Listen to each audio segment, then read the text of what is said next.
Nous sommes au premier jour du mois de juin. Nous avons donc parcouru déjà 183 jours de l'année 2016. Nous sommes donc au beau milieu de l'année. Mesdames, Messieurs, bonjour à toutes et à tous. Content de vous retrouver sur LCF pour l'émission Talk Talk. Merci aussi à ceux qui nous suivent sur City FM. La fréquence, c'est 89.9 MHz. Nous remercions aussi tous nos amis de la diaspora qui nous suivent à travers le www.lcftogo.com. Alors, pour ce matin, nous avons le confrère Fabrice Pechesi. Il est le patron du journal Le Libéral. Bonjour Fabrice. Bonjour et bonjour aux téléspectateurs. Le second invité, le confrère Maxime Domeny, il est le rédacteur en chef du bi-hebdomadaire L'Alternative. Bonjour Fabrice. Enfin, bonjour Maxime. Oui, bonjour Junior. Bonjour Fabrice. Alors, dans la deuxième partie, nous aurons comme invité l'analyste politique Sira Doumayakbo. Donc, mesdames, messieurs, d'abord, voici la une des journaux.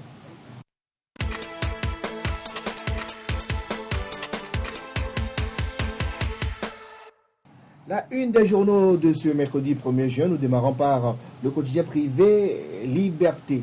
Liberté de ce lundi, en fait, qu'est-ce que tu dis là? De ce mercredi, titre donc, vous permettez. Liberté titre, Finances et banques, capital actionnaire, membres des conseils d'administration, l'état des banques au Togo. La minorité fait ses affaires. Les apports de ces banques au budget très insignifiants. Mort des militaires togolais au Mali, compassion en grand différé du gouvernement togolais, Faure Gnassingbé choisit tuteur au lieu d'un message formel. Deuxième journal de lecture ce matin, c'est Annie Labeille. Annie qui fait son grand retour. Annie titre, conflit communautaire à Achineji dans la préfecture d'Anié. Le jeune Roudjinou égorgé par un Nadia provoque la vengeance des maris. Grand tourbillon dans une U7 agonisante qui ronge le nouveau secrétaire général controversé, signe de désespoir pour les enseignants. Interview Tobinoukafu 3 parle de la journée de l'arbre. Planter des arbres, c'est pour protéger notre environnement, c'est pour notre bien commun. Troisième journal dans les classes ce matin, c'est le libéral du confrère Fabrice Pechesi. Le libéral titre donc ce matin, coopération Chine-Togo. Des retombées financières très importantes. Le transfert de technologie, l'autre préoccupation. Décentralisation et calcul politique. Le faux débat ethnique et tribal. Décès des militaires togolais au Mali. En attendant un hommage, le gouvernement salue la mémoire des combattants pour la paix. Dans les cas ce matin, nous avons le journal Le fondement juridique. Le fondement juridique. Est-ce qu'on peut avoir l'antenne? Bon, ok, on continue la fraternité. On a finalement, décidément, on a des soucis ce matin. Donc, voici rapidement la une du fondement juridique. Nous allons continuer par le journal Fraternité. Fraternité qui dit donc ce matin, retour des caciques et fils aux affaires. Quel avenir pour les jeunes sans nom de unir? Courrier de demande des comptes du CFOP au PM sur la gestion des sociétés d'État. À quand la réponse de Classou à Fabre? Quand les filles de Lomé dépensent des fortunes pour se maquiller? Retour en studio avec le journal Le Médium de notre confrère Credo Tété. Le Médium qui dit donc ce mercredi, coopération visite de Faure Gnassingbé en Chine. Xi Jinping annonce un don de 18 milliards de francs CFA au Togo pour le développement de l'agriculture. Politique, opposition, marche cap 2015. Rien de nouveau sous le soleil. Eh bien, c'est tout pour la une des journaux ce mercredi. On marque une pause et derrière, nous recevons donc nos deux confrères, Fabrice Pechesi et Maxime Domeny.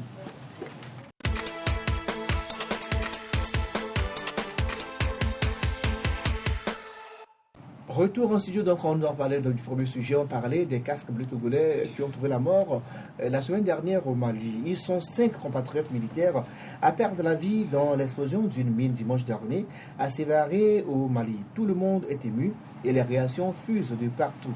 Le chef de l'État depuis la Chine a réagi sur Twitter, je le cite, « C'est avec une grande tristesse et une forte émotion que j'ai appris le décès de nos vaillants soldats au Mali.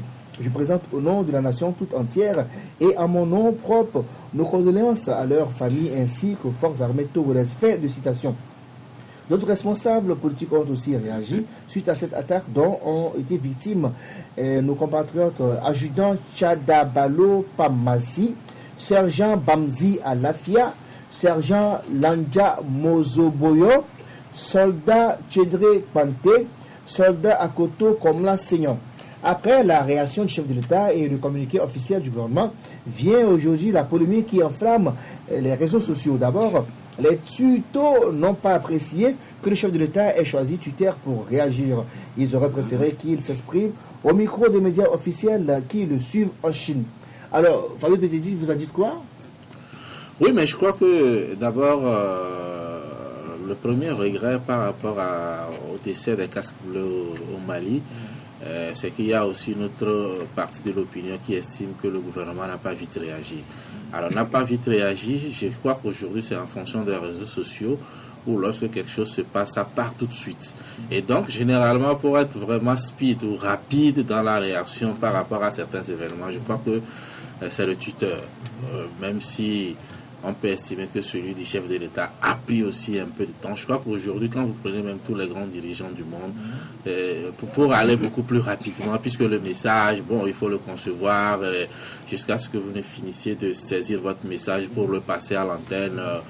Bon, je crois que ça serait déjà passé. Donc, sur la question du Twitter, je crois qu'aujourd'hui, on est dans un monde où les réseaux sociaux prennent de l'avance sur pratiquement tout et donc tout le monde l'utilise. Donc je ne vois pas vraiment d'inconvénient à ce que le chef de l'État l'utilise, même s'il peut revenir après dans un message, puisque forcément on rendra un certain hommage à ces disparus-là. Et donc je crois que moi, ma critique, c'était beaucoup plus la réaction du gouvernement. Et vous savez que par rapport à nos cultures, c'est vrai que annoncer la mort de quelqu'un, il y a beaucoup de protocoles autour de cela. Mais je crois qu'aujourd'hui, il faudrait que le gouvernement comprenne que le monde évolue, parce que vous avez vu après, il y a eu un communiqué, mais au moment où on savait pratiquement tout, que le monde évolue aujourd'hui et il faut être réactif. C'est pour cela, moi, je ne conteste pas le tweet du chef de l'État. Donc, c'est comme cela. Justement, les gens disent que comme le chef de l'État était en Chine avec les médias officiels, il aurait pu donc accorder une interview bien s'exprimer au micro des médias officiels et qui, vite fait, aurait pu l'envoyer à la TVT pour diffusion le même soir. Oui, mais je crois que le tweet a plus d'audience, forcément. Même mais comme les Togolais sont sur Twitter, Fabrice. Pas de Togolais. Je crois que le tweet, ça n'intéresse pas seulement les Togolais. Puisque, heureusement aussi, pas heureusement, l'événement s'est produit hors du pays. Et donc, je crois que c'est pour dire qu'aujourd'hui, en fait, c'est pratiquement ça d'abord. C'est comme même quand vous allez prendre également les journaux classiques, la presse écrite, la radio et tout cela. Aujourd'hui, parfois, il est difficile de parler de scoop parce que ce que vous considérez comme scoop, ça a déjà fait le tour sur pratiquement tous les réseaux sociaux. C'est pour cela que je dis, dans une réaction, si on veut vraiment une réaction instantanée, c'est le Twitter ou bien réagir sur sa face Facebook comme on le fait aujourd'hui. Et donc, après cela, maintenant, un message, oui, bon, ça peut passer. Et à tout moment, peut-être qu'on aurait voulu entendre le chef de l'État, oui, mais sur la question du Twitter, je ne pense pas que le Twitter banalise le fait qui a été, ce fait malheureux là, c'est-à-dire le décès de ces militaires togolais au niveau du Mali. Et donc moi je crois qu'aujourd'hui, je vois la chose beaucoup plus au niveau de l'ensemble du gouvernement. Il faudrait également qu'ils utilisent aujourd'hui ces mécanismes-là, parce que les gens ont estimé qu'il y a eu un peu trop de retard dans la réaction du gouvernement par rapport à ce qui est arrivé, ne serait-ce que pour apporter, même quand vous allez sur le site de l'état-major également, il n'y a pas l'information comme cela. Vous allez voir dans d'autres pays, par exemple, aujourd'hui, on peut être capable d'avancer le chiffre sur le nombre de Togolais à ce jour qui sont morts sur ces différents terrains-là par rapport aux missions onusiennes. Mais hier, je vous avoue que moi, j'ai cherché le chiffre, je ne l'ai pas eu. Et tout cela. Donc, ça voudrait dire qu'il faut vraiment s'organiser en tenant compte aujourd'hui des nouveaux moyens de communication pour avoir des réactions instantanées, ne pas laisser que des rumeurs fassent ce qu'elles peuvent faire avant qu'on ne réagisse officiellement à travers un discours. Alors, autre polémique, c'est le fait que le gouvernement n'ait pas donc décrété un jour de deuil en mémoire de nos compatriotes qui ont donc perdu la vie au Mali. Oui, mais avant ça, un ou deux mots sur l'utilisation de Twitter. Moi, je suis un grand consommateur des réseaux sociaux en général, de Twitter en particulier. C'est bien que Front Nassimbe, aujourd'hui, recommence par utiliser Twitter parce que, je vous rappelle, il avait déjà créé un premier compte et puis, sous le coup des critiques, a dû l'abandonner avant de recréer un autre actuellement qui est en utilisation. Maintenant, bon, jusqu'ici, on ne sait pas si c'est lui-même qui l'utilise ou c'est un service qui l'utilise pour lui. Mais en général, dans ces cas, c'est un service de communication qui l'utilise. Ouais. Mais tu comptes faire l'utilisation ou bien le fait de s'exprimer sur Twitter, ça ne dispense pas le chef de l'État d'une déclaration officielle. On le voit un peu partout, même les grands présidents façon Hollande et les autres, même s'ils ont Twitter qu'ils utilisent, ça ne les dispense pas de faire des déclarations parce que c'est une situation grave, dramatique, solennelle, et ça demande à ce que le chef de l'État puisse donner une déclaration. Et puis, bon, les gens parlent des médias qui l'ont accompagné, ils l'ont accompagné aussi pour ça, pour ces genres de réactions. Mais il n'y a pas que ces médias, vous savez, le président togolais en visite en Chine, il y a beaucoup d'autres médias aussi qui s'intéressent. C'est l'occasion, par exemple, d'organiser, je ne sais pas quoi, ça peut être un point de presse pour pouvoir s'exprimer sur la question. Donc, le fait d'avoir publié un message sur Twitter ne dispense pas Front Nassimbe de faire une déclaration officielle et ne dispense pas non plus le gouvernement d'être prompt à réagir. Parce qu'il s'agit des Togolais qui sont envoyés en mission, qui ont perdu leur vie. Maintenant, retour sur ma question. Oui, sur l'autre question, par rapport à... Oui, c'est vrai que, vous savez, il y a, dans ce pays, on a l'impression comme si l'exécutif ne valorise pas le citoyen. Ailleurs, ce drame aurait pu donner lieu à ce que les gens réclament, à des journées de deuil, ainsi de suite. Au Togo, on a l'impression comme si, bon voilà, les citoyens togolais peuvent tomber, mourir, mais bon voilà, ça dit pratiquement rien à personne. La preuve, on voit dans ce pays comment est-ce que nos autorités sont promptes à réagir quand des drames surviennent ailleurs.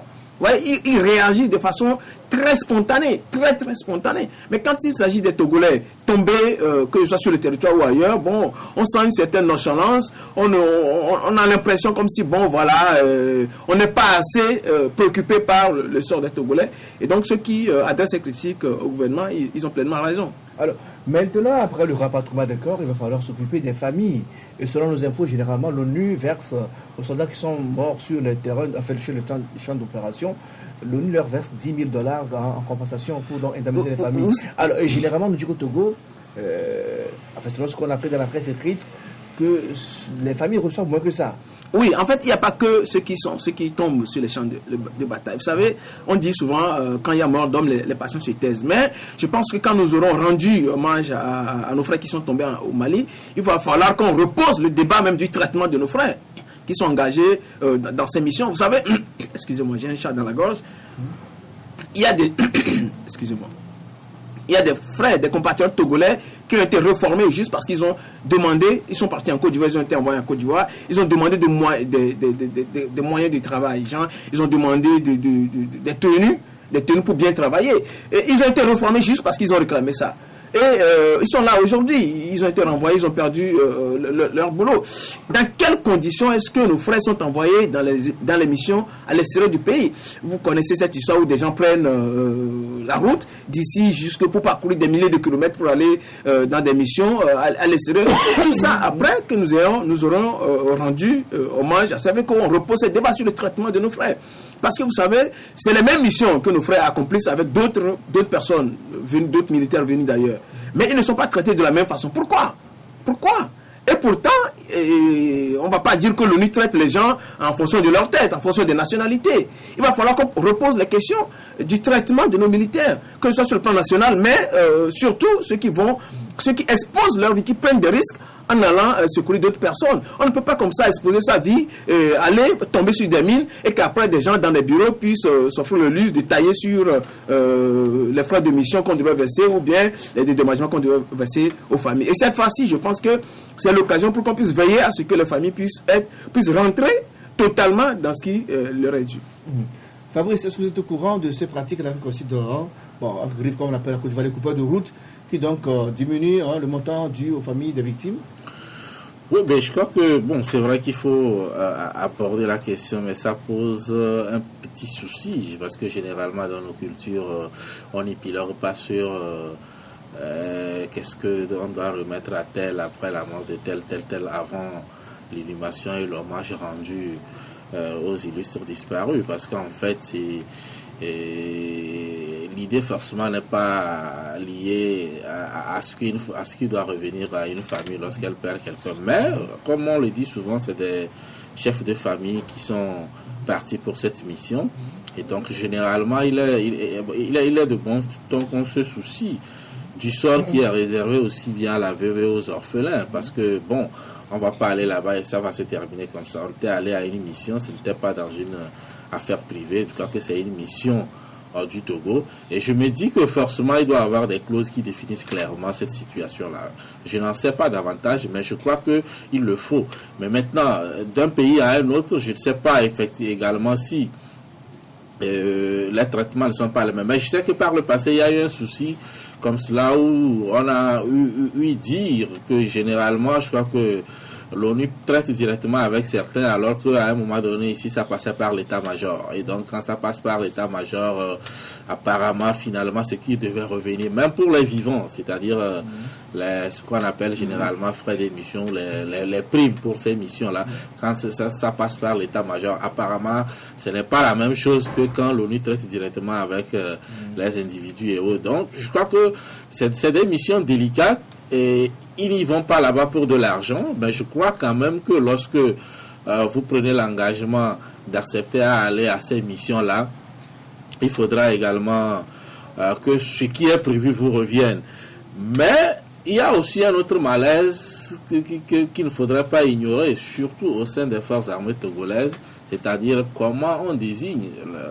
Oublions qu'aujourd'hui, c'est vrai qu'il y a certains fronts où c'est vraiment dangereux. Vous prenez le Darfour, le Mali, en Côte d'Ivoire, ce n'était pas vraiment dangereux. On a vu, il y a eu des militaires qui se sont plaints plusieurs fois n'avoir jamais fait effectuer une mission onusienne, alors que certains y vont et reviennent, ils repartent. Et donc, comment se fait le choix? Est-ce qu'il y a un deal du genre, bon, voilà, celui qui choisit, vous me choisissez, après, bon, il y a une rétrocommission à ce niveau. Et là, quand c'est comme ça aussi, bon, et après vous vous plaignez, ça pose problème. C'est-à-dire quand vous dealez votre choix pour aller à une mission onusienne et après, bon, on vous applique les termes du deal, bon, là, ça n'engage que vous et celui avec qui vous avez dealé. Et donc, sur ce point, je crois que est-ce qu'aujourd'hui, parce que c'était vraiment criard, entre-temps, il y a eu des changements au niveau de l'état-major.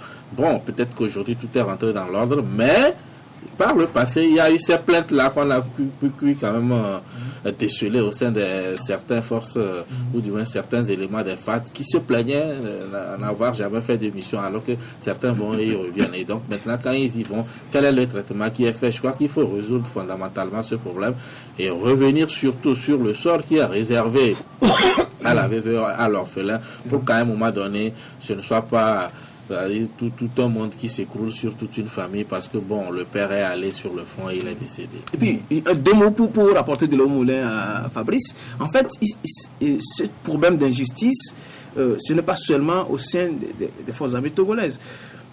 C'est vrai qu'au sein des forces armées togolaises, comme il a dit, aujourd'hui, c'est voilà, de qui vous êtes fils, mais qui vous a envoyé, ainsi de suite. Ou bien qui est votre parrain, c'est en fonction de ça que vous allez à telle ou telle autre mission. Même au sein de la police, ça arrive. Vous savez, par exemple, les policiers, avant que eux-mêmes ils savent les postes qui sont juteux, je mets ça entre guillemets, les postes frontières par exemple, sont convoités par tous les policiers. Tout le monde veut passer par là parce que là-bas, vous faites les raquettes, vous avez un peu de tout à la fin de la journée. Et pour aller là-bas, il faut avoir été parrainé par quelqu'un, ou bien il faut avoir pris l'engagement de verser une partie de votre de raquettes à vos supérieurs. Ou bien des gens ils vont jusqu'à faire des prêts.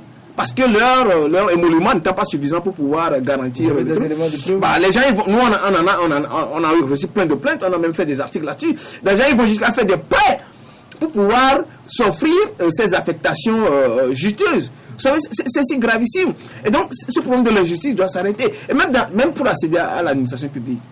Des gens, la dernière fois, moi j'ai reçu des témoignages de personnes qui ont dû aller signer des engagements auprès d'autres personnes qui leur ont promis en retour de les faire réussir. Un engagement qui consiste à verser par exemple les 6 premiers mois de salaire à la personne quand vous serez reçu. Et donc c'est si grave, il va falloir qu'on ramène de la justice au sein de l'administration togolaise, au sein des forces armées togolaises. Oui, je crois que rapidement, c'est pour dire qu'en réalité c'est une injustice qui s'étend à tous les secteurs d'activité. Hein. C'est comme même jusqu'au football où parfois on soupçonne certains entraîneurs de faire venir des joueurs qui en réalité ne tiennent pas, mais qui reversent une partie de leur prime.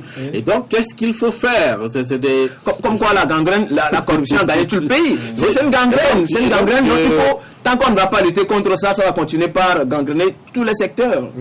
C'est déplorable. Oui, c'est pour dire que c'est des situations, et c'est pour cela que je disais en début que lorsque parfois vous vous lancez, c'est pas la compétence qui est mise en avant, et les gens sont obligés de dealer leur participation à tel ou tel. Je crois qu'à un moment donné, quand votre revenu, même, c'est quand même pour gagner les marchés, tout ça là, on sait comment ça se passe, il faut mouiller la gorge à tel ou tel. Mais après, lorsque vous le faites et finalement vous vous rendez compte que vous n'avez pas grand chose parce que vous avez dit dépenser, faire ceci, cela, c'est pour cela là, vous n'avez pas plus le droit de venir vous plaindre pour dire bon voilà, je suis allé, on m'a remis tel au lieu de tel. On évolue, on va parler du cas Hissène Habré. Il a confondu ses concitoyens au lapin qu'il a tué sans remords. Il a ordonné qu'on torture tout ce qui l'empêchait de gouverner comme il le voudrait. Plusieurs milliers de femmes ont été violées sous son règne. 26 ans après avoir quitté le pouvoir, il est rattrapé par son passé. Lui, c'est l'ancien président tchadien Hissène Habré, et puis c'est de lui qu'il s'agit. Il a été condamné à la prison à perpétuité par les cours africaines extraordinaires de Dakar. Comment avez-vous accueilli la condamnation de Hissène Habré? Oui, c'est une bonne nouvelle.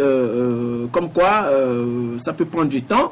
Mais voilà, votre passé, il faut que vous soyez prêts, vous apprêter à répondre des accusations de votre passé. Hissène Habré, comme vous l'avez dit, votre lancement, votre chapeau est fort. Il a confondu ses concitoyens à des lapins, qu'il a tués, qu'il a fait torturer, ainsi de suite. Et donc aujourd'hui, c'est une leçon adressée à tout le monde que quoi que vous fassiez aujourd'hui, il faut que vous apprêtez un jour à répondre aux actes. Ça fait quoi? Vous avez dit 26 ans qu'il a quitté le pouvoir. C'est des actes qui sont passés, qui ont été posés dans les années 80, mais qui sont jugés dans les années aujourd'hui, de nos jours. Et donc, c'est une leçon qui doit que tous ceux qui dirigent, tous ceux qui ont aujourd'hui la possibilité de diriger des pays, c'est une leçon qu'ils doivent tirer. Maintenant, aujourd'hui, il est condamné à la perpétuité. C'est vrai que beaucoup de victimes ne sont plus aujourd'hui vivants pour pouvoir se soulager de cette décision. Mais celles qui sont encore vivantes, au moins seront soulagées par cette décision, parce que ça fait longtemps qu'elles ont attendu cette décision. Aussi, je crois que ça veut dire que nous, Africains, ou bien l'Afrique, si elle décide, mais si elle a un minimum de volonté, peut réussir à organiser un procès pour faire rendre justice à des gens qui ont été victimes de barbarie. Parce que vous savez qu'en Afrique, il y a plein de personnes qui sont victimes de barbarie et plein de personnes qui s'autorisent à commettre des choses ignobles sur leurs concitoyens. La torture, vous savez, on a parlé de la torture aujourd'hui. Un crime imprescriptible. Imprescriptible. La torture, il a été jugé aussi pour torture. Et vous savez que dans notre pays, il a souvent été question de torture, des personnes, des citoyens qui ont été passés par la torture dans plusieurs centres. Et donc tous ceux qui s'autorisent de commettre la torture sur des citoyens doivent savoir que d'un jour à l'autre, ils peuvent être appelés à répondre de ces actes. Et puis aussi, il faut rappeler que Hissène Habré, dans ce cas, aujourd'hui, il n'est pas au pouvoir. Quand il commettait les actes, il se disait pas ou bien s'attendait pas un jour à quitter le pouvoir. Et donc il faut que les gens sachent qu'un jour, ils peuvent ne plus avoir les mêmes responsabilités, ils peuvent ne plus être au même poste.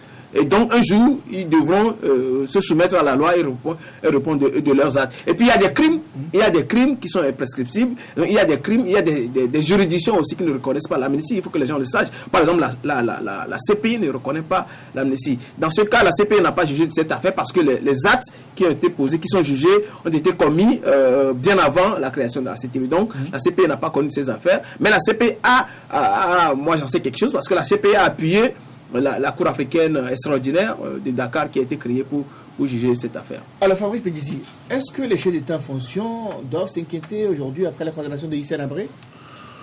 Oui et non. Oui, parce que d'abord, pour un procès qu'on qualifie d'historique au niveau d'Hissène Habré, il y a des aspects. Il y a l'aspect soulagement des victimes. Et puis l'autre aspect, c'est les leçons à tirer pour l'avenir. C'est-à-dire, il faudrait que ceux qui sont là aujourd'hui se servent de l'exemple Habré pour dire, bon, voilà, les actes que nous posons aujourd'hui, ça peut nous rattraper. Mais maintenant, oui, Hissène Habré a été jugé. Je crois que l'idée des cours africaines extraordinaires remonte en 2006. Alors aujourd'hui, on a un premier exemple qu'on brandit comme un trophée. Pour moi, on n'est pas encore sorti de l'auberge. Parce que quand vous voyez même celui qui a contribué aussi financièrement à ce que ce procès ait lieu, il y a des fonds qui sont venus du Tchad. Quand on parle du président tchadien actuel, Idriss Déby, ce n'est pas non plus un exemple. Donc voilà, que quelqu'un comme cela, parce que c'est lui qui l'a chassé au pouvoir et aujourd'hui contribue financièrement pour que ce procès ait vraiment lieu. Pour moi, c'est la viabilité de ces cours-là. C'est-à-dire, est-ce que, on va se limiter au cas Habré pour dire c'est terminé? Parce que vous avez vu toute la bataille juridique qu'il y a eu avant que ce procès ne puisse tenir. Abdoulaye Wade, à son époque, il protégeait Habré.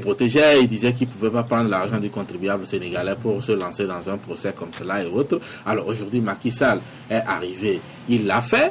Et bon, après ça, c'est quoi? Parce qu'en réalité, les Hissène Habré, il y en a plein sur le continent. Alors, est-ce qu'aujourd'hui, ces cours-là ont de l'avenir pour qu'on dise qu'un jour, on aura un autre cas où ça risque d'être un feu de paille avec Hissène Habré? Je crois qu'aujourd'hui, pour moi, il faudrait que la Côte d'Ivoire tente de le faire, même si il y a des critiques également à ce niveau. Il faudrait que les cours africaines, ou du moins les Africains qui ont toujours pointé du doigt la Cour pénale internationale sur certains aspects qui ne sont pas également faux, une cour qui serait sélective et tout cela. Je crois qu'aujourd'hui, il faut renforcer les juridictions en interne.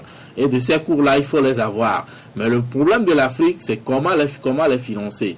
Comment financer cela? Et donc, c'est toute une question de volonté.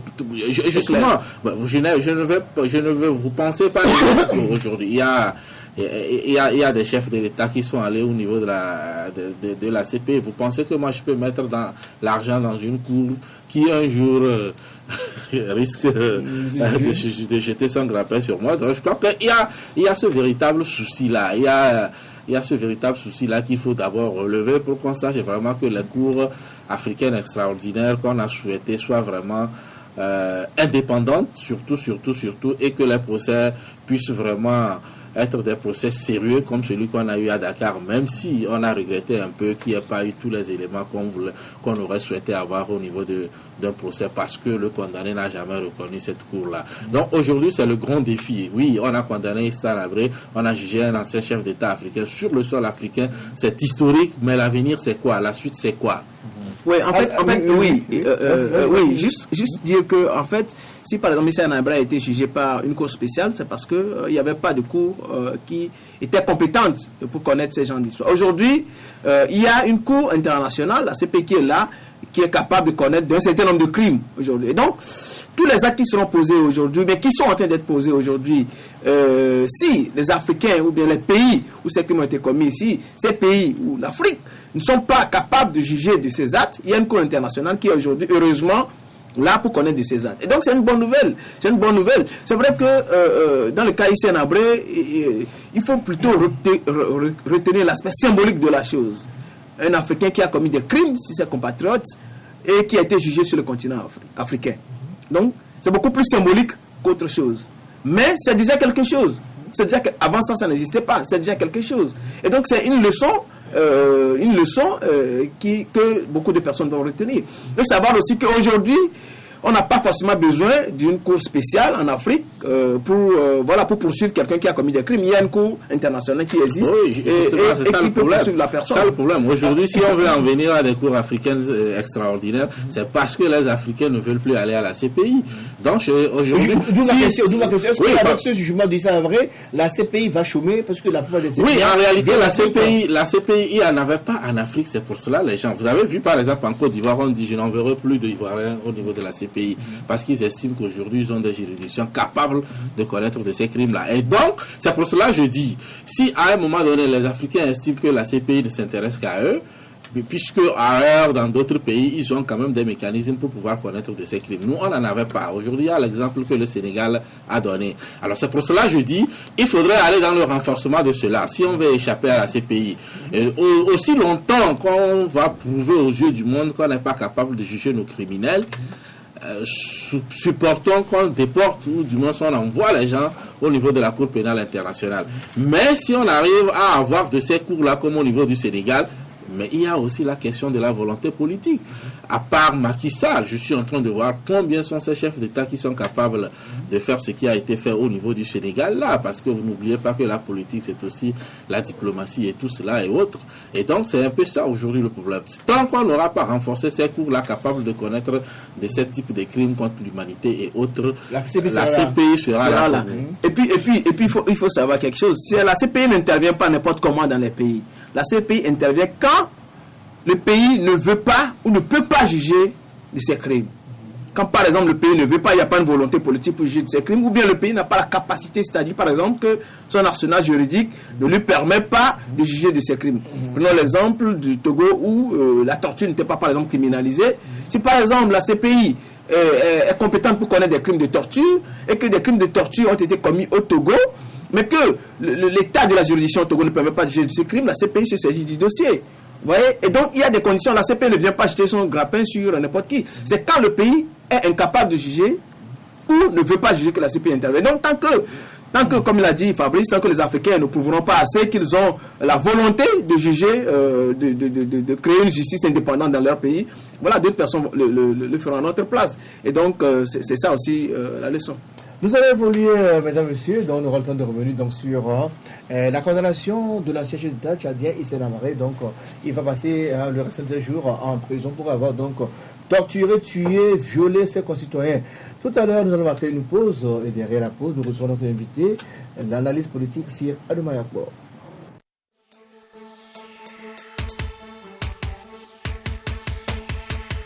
Suivez tous les lundis, mercredis et vendredis votre émission Toc Toc. Toc Toc passe au crible les grands sujets de l'heure et développe des thématiques sur le plan social, politique, économique, sportif et culturel. En studio ou en débat, des journalistes et des experts. Rediffusion la nuit à 22h30.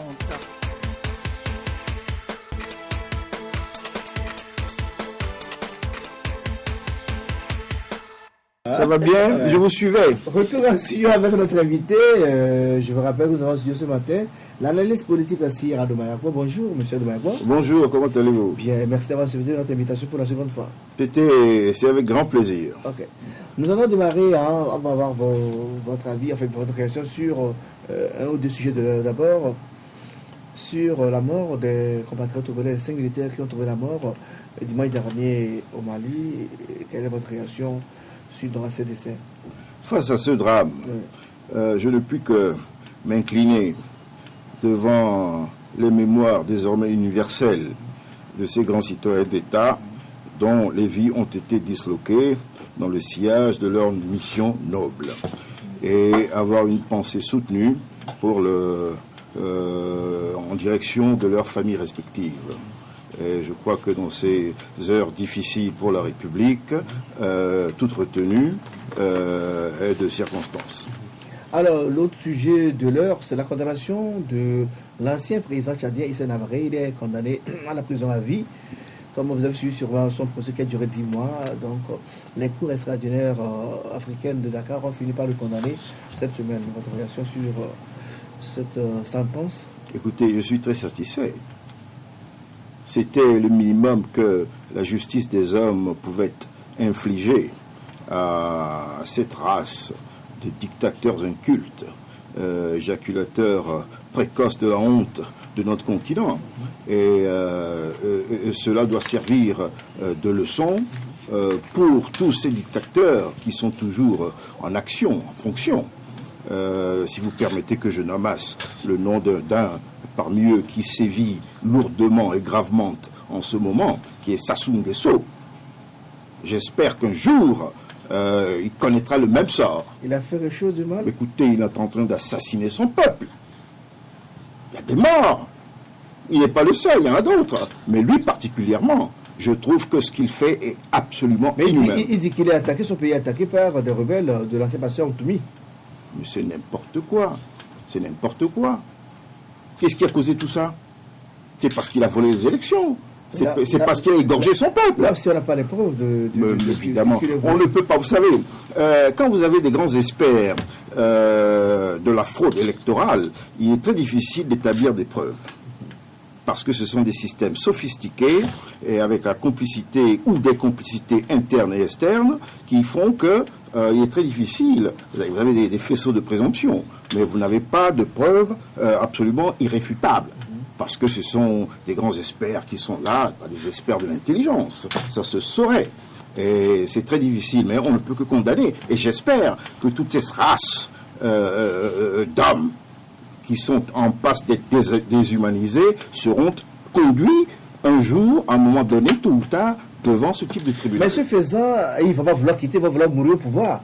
Parce qu'ils auront peur du lendemain. Écoutez, Jean Jaurès disait quelque chose qu'il est important de faire à savoir. Il disait quoi? Qu'il n'est question de révolution et d'évolution que lorsque les consciences sont éveillées. Vous savez, on ne peut pas comme ça s'amuser à dresser le lit d'un chien à un peuple tout entier pendant 50 ans, pendant 38 ans pour certains, etc., et considérer que cela va continuer comme une rivière tranquille, un fleuve tranquille, à un moment donné. Vous savez, tout finit toujours par se finir. D'accord? Un jour ou l'autre, tout ça sera terminé. Parce que moi, j'ai honte parfois pour mon continent. Regardez, c'est un beau continent. Il est défiguré. Il est enduit de honte. On suit la honte. Tout ça à cause de quelques hommes qui sont là, qui sont accrochés à leur pouvoir, qui ne veulent pas laisser respirer leur peuple. Et on ne peut pas se taire. Moi, je m'en fous, je le dis. Et je dis des noms. S'il le faut, je peux aller plus loin. Non, pour l'instant, on s'arrête là. Fabrice, rapidement, on va revenir au sujet ici. Je voulais poser une question. Oui, il est important de juger les criminels. Mais que dites-vous de leur soutien? On sait tous que Issa Nabré, qu'on vient de juger, qu'on vient de condamner, a eu pendant longtemps le soutien des États-Unis, pratiquement les Occidentaux, dans la guerre qu'il avait avec Kadhafi. Il brimait les gens, mais on fermait les yeux. On a eu l'exemple de Mobutu, qui avait également le soutien des Occidentaux à un moment donné, et qui brimait les gens, mais à l'époque on fermait les yeux. Et aujourd'hui, vous donnez l'exemple de Sassou Nguesso, tout le monde sait la caution qu'il a dû avoir avant de briguer encore le mandat qu'il a là, et on ferme les yeux et on attend un jour qu'on juge Sassou Nguesso. Là, je peux ranger la liste à Saddam Hussein et compagnie. Que dites-vous de leur soutien? Aujourd'hui, on a jugé Issa Nabré seul. Alors qu'on sait qu'à un moment donné, pour qu'il parvienne à tout ce qu'il a fait, il a eu besoin de certains soutiens. C'est vrai. Et vous évoquez tout à l'heure le cas spécifique et malheureux de Sassou Nguesso en ce qui concerne le soutien implicite qui lui a été apporté par le président français. Parce que je peux vous dire qu'à partir de ce moment, moi je me suis quelque peu désolidarisé de cette manne diplomatique de François Hollande. Parce que je me souviens, que lors d'une conférence concernant la francophonie, il y a peut-être 1 ou 2 ans, à Dakar, je pense, qu'il y avait eu une allusion absolument considérable et personnifiée en sa direction de Sassou Nguesso, où à l'époque il était question pour lui de ce référendum, etc., où la France officiellement était contre. Bon. On ne sait pas ce qui s'est passé. Peut-être que Sassou Nguesso, par son implication en Centrafrique, a été convaincre un peu le président français qu'il fallait qu'il restât un peu pour, etc. Mais de toute façon, ça n'est pas une politique de grandeur pour la France. Moi, je condamne, je vais vous dire quelque chose, je condamne toutes ces grandes puissances qui ont contribué à défroquer l'Afrique. Vous comprenez ce que je veux dire? Je condamne ça. Et malheureusement, on ne peut pas les gauler Hollande ou Obama pour les juger. Ça, ce sont les faisances inadmissibles des grandes puissances. Mais après tout, chacun défend sa chapelle. Ça n'est pas parce qu'il y a telle ou telle grande puissance qui veut que je fasse ça que je suis obligé de le faire. Mais vous savez parfaitement que vous ne le faites pas. Si vous ne le faites pas, bon, il pourrait contribuer à votre chute. Mais est-ce qu'il ne vaut pas sortir grand dans l'honneur de refuser que de se soustraire, que de se soumettre aux injonctions qui font que vous devenez quelqu'un, un assassin de votre peuple. C'est une question de conscience. Chacun doit faire son examen personnel. C'est une question d'approbation personnelle. Moi, je ne suis pas un improbateur décidé, comme je le dis souvent, de tout ce que font les chefs d'État africains. Mais seulement, il faut considérer quelque chose. Et cette considération doit être absolument clinique, c'est-à-dire qu'elle doit être de la plus grande gravité possible. Et il faudrait que nous, les Africains, nous faisions une sorte d'extirpation de notre conscience pour comprendre une chose. Est-ce que oui ou non, nous voulons grandir? Est-ce que oui ou non, nous voulons rester les petits face aux grands? Retour au Togo. Alors, on parlait tout à l'heure de la mort de nos confrères soldats donc, au Mali. Alors, que proposez-vous aujourd'hui qu'on fasse à ceux-là qui sont morts sur un terrain d'opération? Qu'est-ce que vous faites pour eux en leur mémoire? Il faut... la moindre des choses, c'est qu'un hommage solennel leur soit rendu. Bon, bien sûr, ça ne ramènera pas en vie, mais c'est la moindre des choses que l'État togolais, la République, la nation, entre guillemets, togolaise, peut leur rendre. Et j'entendais tout à l'heure en coulisses que le président de la République avait tweeté. Oui. J'ai bondi. Bon, même si ce sont des formes de communication modernes, est-ce que vous imaginez une seule seconde? Même si à l'époque, les tweets n'existaient pas, il y avait des télégrammes, vous imaginez une seule seconde le général de Gaulle, ou même le général Gnassingbé, tweeter de son époque, alors que des citoyens d'État de son pays ont été fauchés dans des conditions telles? Jamais. Qu'est-ce qui empêchait le président de la République de convoquer une petite conférence de presse pour s'en émouvoir? Je trouve que, bon, on ne va pas ajouter à ce drame des polémiques inutiles, mais c'est tout de même des questions qu'on est en droit de se poser. Mais je pense que ça a été une maladresse. Bon.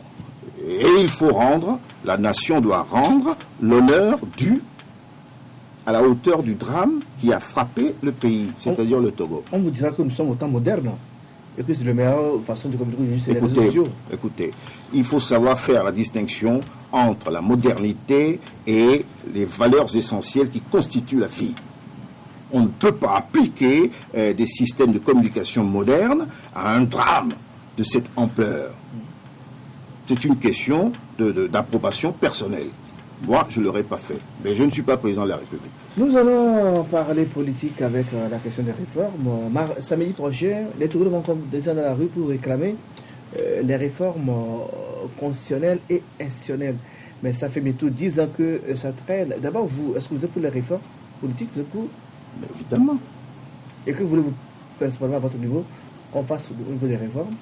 D'abord, les réformes, les gens doivent comprendre. Quand je parle des gens, je ne parle pas du peuple qui, de toute façon, tout le monde le sait, veut les réformes.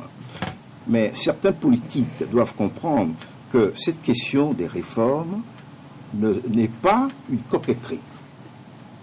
Ce sont des évidences qui sont dans leur éclat à diamantin. Vous ne pouvez pas les contourner. Ce sont des nécessités évidentes.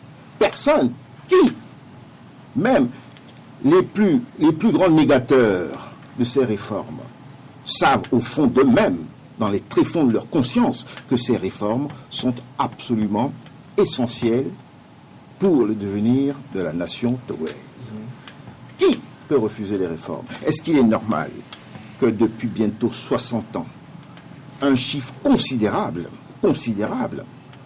un même groupe de personnes ou de systèmes gouverne le pays? Imaginez, parce qu'en politique, c'est simple. Des fois, il ne faut pas compliquer les choses. Il faut toujours se mettre à la place de l'autre pour mieux comprendre les situations intrinsèques qui se passent. Si la majorité actuelle avait été, elle, dans l'opposition durant tout ce temps, vous pensez une seconde seule qu'elle ne serait pas en droit de réclamer les réformes? Évidemment que si. Si ces réformes constituent un autre problème pour la majorité et pour l'opposition, c'est parce que vous avez d'une part l'invouloir politique et démocratique de la majorité de ne pas perdre le pouvoir. Il faut dire les choses telles qu'elles sont. L'erreur qu'avait commise l'opposition lorsqu'il s'était agi de cette initiative parlementaire du groupe UNIR, et je pense que, pour utiliser un mot qui n'est pas tout à fait escient dans cette histoire, l'opposition à cette époque-là, à ce moment-là, dans cette séquence-là, En juillet 2014, exactement, aurait dû ou eût dû prendre sur elle pour ne pas d'emblée entrechoir l'idée que l'actuel président de la République pouvait se présenter à un troisième mandat. Ce qui aurait eu pour effet retentissant de débloquer un peu les choses. Bon, ça n'a pas été fait. Et nous sommes dans une situation de blocage. Maintenant, il faut dire la vérité aux gens. Si M. Florian Singbe, qui est seul capable de prendre l'initiative de ces réformes, s'il décide que désormais les intérêts particuliers passent en second lieu et que l'intérêt général doit avoir toute suprématie, je pense que les choses seraient pour autant débloquées. ce ne sera pas décrété quand même. Écoutez, le problème il est là, tout le monde le sait. Est-ce que dans ces réformes constitutionnelles, pour ce qui concerne la limitation des mandats, c'est ça le problème, le scrutin majoritaire à 2 tours, etc., etc., est-ce que ce sera applicable à l'actuel président de la République? C'est-à-dire que si les réformes étaient faites, est-ce qu'il a droit ou plus droit de se représenter? Parce que si jamais il voulait se représenter, ça ferait 4 mandats. Ça peut faire même 5, puisque bon, il dira que c'est 2 mandats qu'il va faire encore. Est-ce que ça, c'est normal? Moi, je vous le dis sincèrement. Oui. Alors, est-ce que selon vous, pour vous, quand on parle des réformes, vous les limitez simplement à une certaine alternance au pouvoir, ou plutôt les réformes, vous les concevez comme étant des éléments importants pour faire mieux développer le pays? C'est un tout, parce que quand on parle, en général, quand on parle de réforme ici, on pense tout de suite à la limitation des mandats. Mais c'est un tout, il y a la réforme des institutions. La réforme des institutions, vous avez des droits qu'il faut plus accorder à telle institution, etc. Tout ça, ça fait partie, c'est un paquet global. D'ailleurs, l'accord politique global en la matière était tout à fait significatif.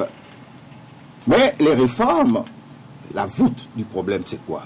C'est la limitation des mandats. C'est la limitation des mandats.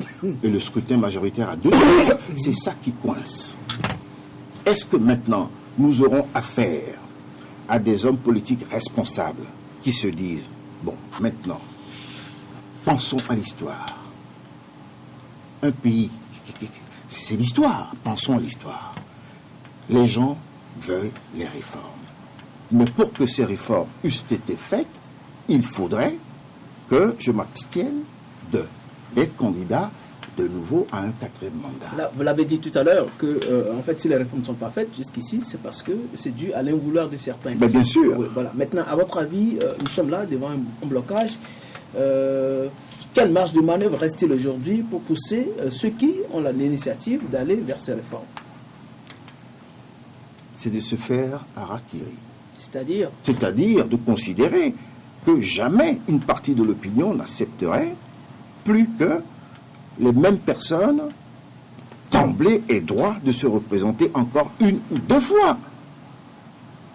À partir du moment où ils seront d'accord là-dessus, ils se diront, très bien, nous sommes prêts à prendre le risque honorable pour la nation togolaise de perdre le pouvoir. C'est pas parce que vous perdez le pouvoir aujourd'hui que vous en êtes définitivement exclu. À partir du moment où les consciences se seront accordées là-dessus, je pense que la situation togolaise sortira de son blocage. Et tout ce qui tourne autour, toutes ces circonvolutions discursives autour de cette affaire, qui sont de toute façon l'objet précis d'un vouloir absolument politique et démocratique, si vous expurgez tout ça, si vous nucléez ce problème, vous verrez bien que les choses se débloqueront d'elles-mêmes. on a eu plusieurs fois la preuve que Faure Gnassingbé aujourd'hui ne veut pas faire les réformes. Il y a eu par exemple la question de la limitation des mandats à la conférence de la CEDEAO, au sommet de la CEDEAO, où le Togo s'est opposé à la limitation des mandats et ainsi de suite. Ça fait 10 ans cette année que Faure Gnassingbé a promis de faire les réformes, mais il ne le fait jamais. Ça veut dire que de son côté, il y a naturellement l'invouloir, c'est vous qui l'avez dit, l'invouloir politique. Dans quelle marge de manœuvre reste-t-il au reste de la population, à l'opposition, pour pousser Faure Gnassingbé à décider d'appliquer désormais, de mettre en œuvre les réformes? Si le président de la République se compose sur cet invouloir, il y a deux possibilités. Ou alors une seule hypothèse qui reste, et je pense que ce serait une hypothèse absolument regrettable. Mais la chance qu'il a, c'est que cette hypothèse peut paraître aujourd'hui une hypothèse d'école. Si le président de la République ne veut pas faire les réformes, puisque le peuple est endormi comme des loirs, il pourra continuer. Mais le jour où le peuple se réveille, se met dans la rue, parce qu'on dit des choses sur la rue, etc. Le peuple est dans la rue depuis plusieurs années. On a vu le 12 juin 2012. Je crois qu'il y a des militants mais rien n'a changé. Ça me dit que nous sommes dans la rue. Vous savez. C'est le peuple ou c'est les militants d'un parti? Tout le peuple veut la réforme. Moi, ça, on sait que tout le peuple, c'est une aspiration. Je crois que c'est ce que le doyen est en train de dire, c'est-à-dire que limiter la volonté des réformes à ceux qui marchent, je crois que c'est voir les choses de façon biaisée. Oui, mais il y a ceux qui veulent, mais il y a ceux qui... Ce n'est pas parce que les gens ne marchent pas qu'ils ne veulent pas des réformes. Bon, c'est pour cela que je ne suis pas d'accord quand on me dit que le peuple marche pour les réformes depuis. Non, c'est pas... Il y a un parti qui a choisi cette stratégie pour atteindre les réformes, la marche. Okay, il y en a d'autres qui sont également pour les réformes, mais qui estiment que la marche, c'est pas la marche qui va les conduire à cela.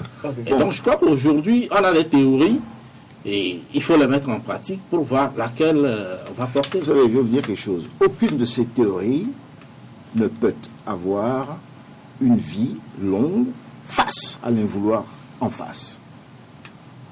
Si le président de la République, avec son gouvernement et son parti et sa majorité ne sont pas décidés à aller de l'avant dans ces réformes, vous pouvez utiliser telle ou telle autre stratégie, ça ne marchera pas. Sauf la révolution. J'avais dit à Essian tout à l'heure que Jean Jaurès disait quelque chose. Et je l'ai dit à Essian. Tant que les choses seront bloquées, si le peuple reste endormi, ça pourra continuer encore 1000 ans. Mais vous avez vu une chose, dans toute l'histoire de l'humanité, tant que les peuples sont restés endormis, il y a eu des excès. Mais le jour où ils se sont réveillés, il y a eu balayement. Vous ne voulez pas que je vous raconte l'histoire de Louis XVI? Vous comprenez? Est-ce que vous avez l'impression aujourd'hui que le peuple togolais est endormi ou... il est endormi. D'abord, cet endormissement n'est pas bon pour notre pays. Vous vous rappelez Machiavel, lorsqu'il disait qu'un peuple endormi est un peuple absolument néfaste pour la gloire, pour la grandeur du pays. Pourquoi? Parce que c'est un stimulant, si vous voulez, un peuple qui est éveillé, qui s'implique dans la vie associative, qui s'implique dans la vie politique, dans tous les aspects de la vie globale d'un pays. Je ne dis pas au peuple togolais de se réveiller pour marcher sur, j'allais dire l'Élysée, marcher sur, comment vous l'appelez, le palais de la Marina. Le palais de la Marina. C'est parce que je demande au peuple togolais. Au lieu de ce... En quoi le peuple togolais est endormi? Mais il est endormi. C'est parce qu'il ne fait pas la révolution? En quoi? Quels sont les éléments? Parce que le peuple togolais est un peuple qui, depuis quelque temps, avale non plus des pilules, non plus des couleuvres, mais ce qu'il avale est inqualifiable. Comment voulez-vous que ce peuple qui est là, qui ne peut pas se soigner, il ne peut pas se soigner, il faut dire les choses telles qu'elles sont. Il ne peut pas se soigner. On nous parle d'histoire de 39 milliards pour, j'ai appris ça hier soir, pour agrandir l'aéroport qui vient d'être construit. parce qu'il manquerait un hôtel, des choses comme ça. Est-ce que ça, c'est une priorité? C'est pour construire deux terminaux. C'est ce qu'on a pris. Bon, d'accord. Est-ce que ça, c'est vraiment dans l'échelle des priorités? Est-ce que ça, c'est souverain? Non. On peut prendre cet argent pour construire, réaménager l'hôpital de Tokoin. Puisque le peuple ne peut pas se soigner, il ne mange pas à sa faim. Quand vous touchez au ventre du peuple, à un moment donné, vous verrez bien ce qui va arriver. Des gens, des présidents africains n'ont pas compris. Vous avez vu le sort qui leur a été réservé. Il y a eu des exemples dans l'histoire d'Afrique. On ne peut pas rester inerte, ou en tout cas bouché, ou en tout cas atteint d'une sorte de surdité face au mal et à la déconfiture du peuple. Ça n'est pas possible. C'est le conseil que je donne au président de la République. Je lui dis... Que voulez-vous qu'il fasse concrètement? Ben, écoutez, c'est simple, les choses sont simples. Les choses sont simples. Monsieur le président de la République, vous n'êtes pas autiste, vous n'êtes pas sourd. Vous voyez bien que les aspirations et les désirs, les souhaits interloqués du peuple arrivent à un point où ils ne pourront bientôt plus dans ce pays avoir quelque souffle que ce fut. Alors, ce qui vous importe désormais, c'est d'aller de l'avant, c'est-à-dire, à la limite, d'avoir l'esprit du sacrifice de soi. Vous pouvez vous sacrifier pour votre nation. Vous sacrifier, c'est quoi? C'est accepter que, même si on fait des réformes qui ne vous avantagent pas, c'est de les accepter.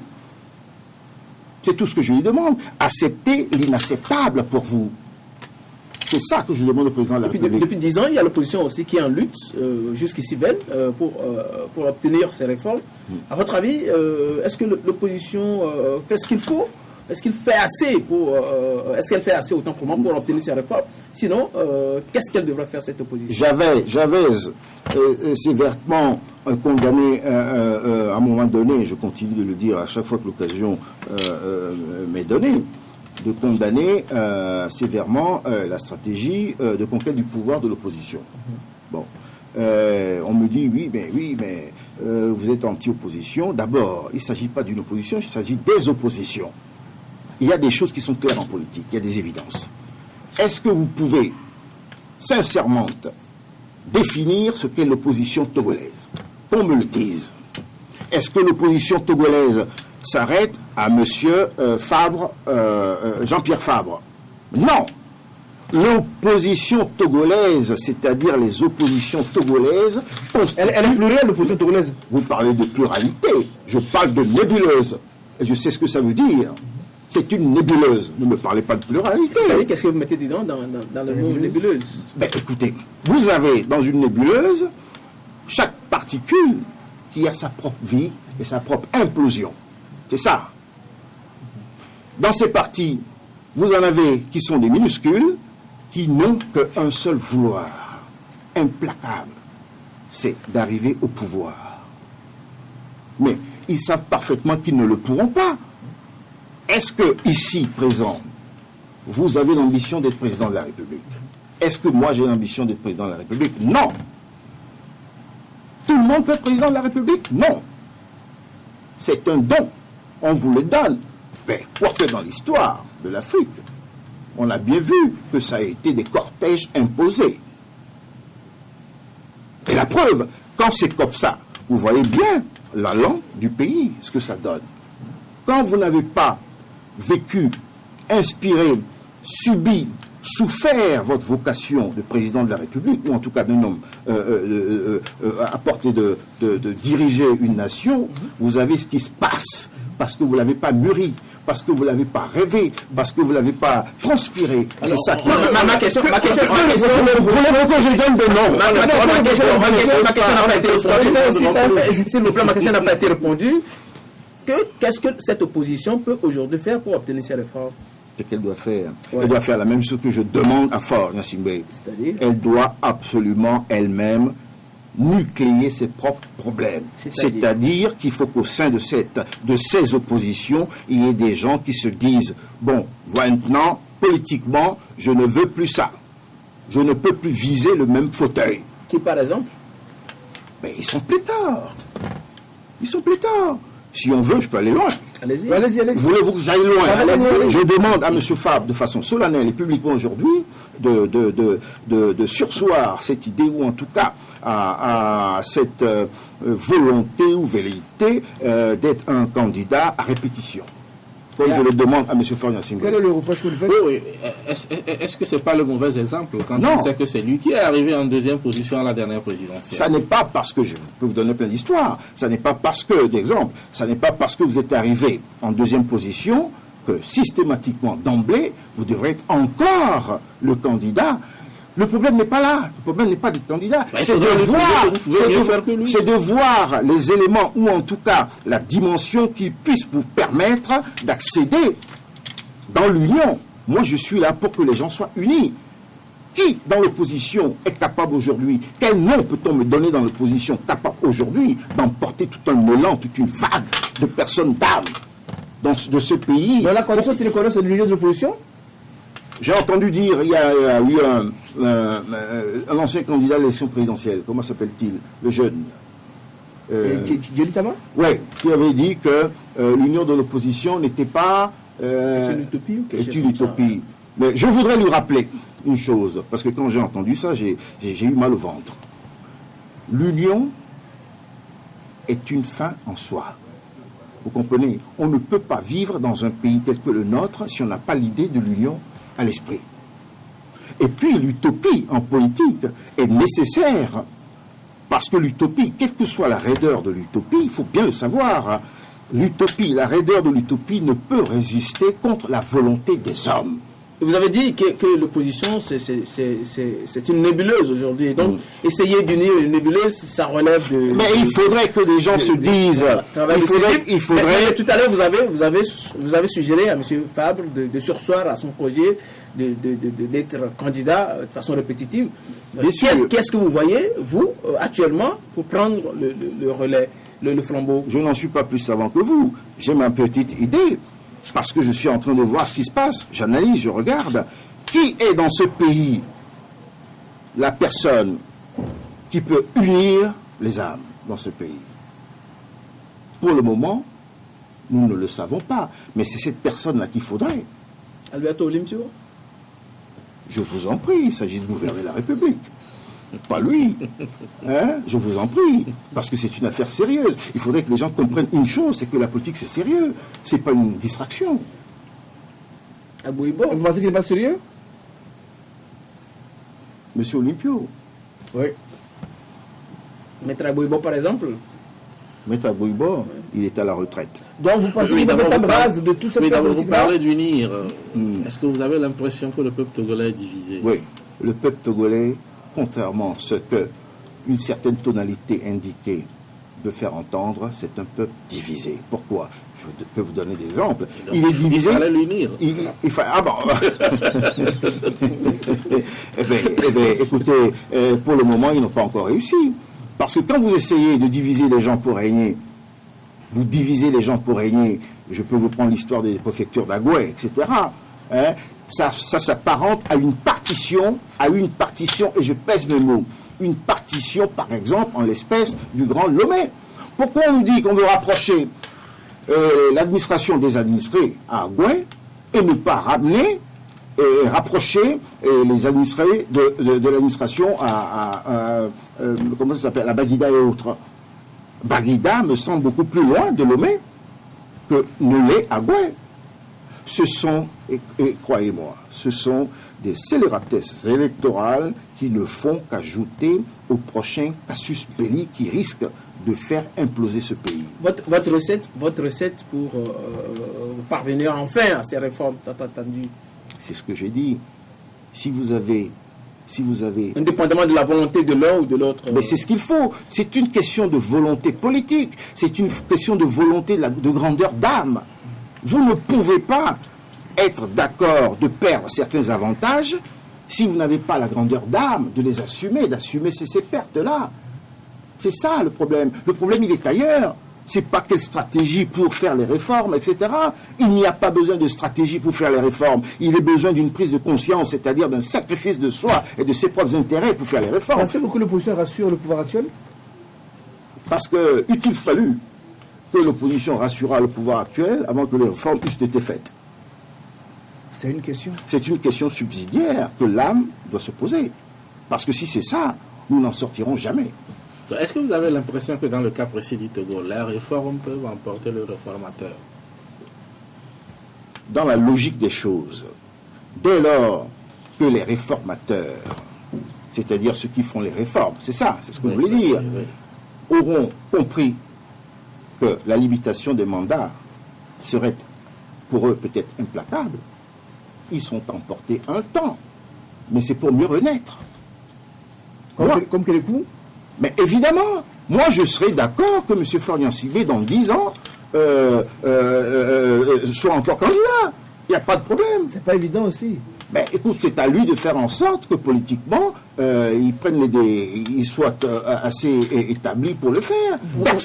Personne ne veut chasser M. Florian Sibé du Togo ni de la République togolaise. Vous avez suggéré une implication plus active des citoyens. Est-ce que M. Cyr, une dernière question, est-ce que M. Cyr passera un jour de l'analyse à un engagé politiquement?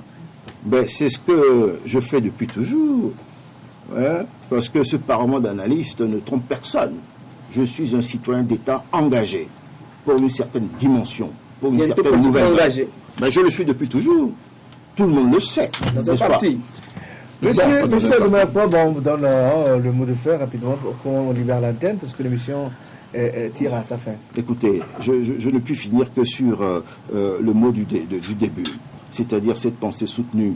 Je ne suis pas qualifié pour parler au nom du peuple togolais, mais je peux parler au nom de toutes les âmes destituées de ce pays, des âmes étouffées de ce pays, pour encore une nouvelle fois nous incliner sur la mémoire désormais universelle de nos grands citoyens d'État soldats qui ont perdu leur vie dans le sillage de leur mission noble au Mali. Mesdames, Messieurs, nous vous remercions pour votre fidélité à LCF et City FM. Talk de ce jour s'achève ainsi. Merci de nous avoir suivis. Nos invités ce matin, nous avons M. Cyr Adoumouakpo, il est analyste politique. Nous avions Fabrice Bédiézy, le patron du journal libéral. Merci Fabrice. Merci à toi. Merci également Maxime Dominier, le rédacteur en chef du BIC hebdomadaire, l'Alternative. On se retrouve vendredi pour un nouveau numéro. D'ici là, portez-vous bien et à très bientôt.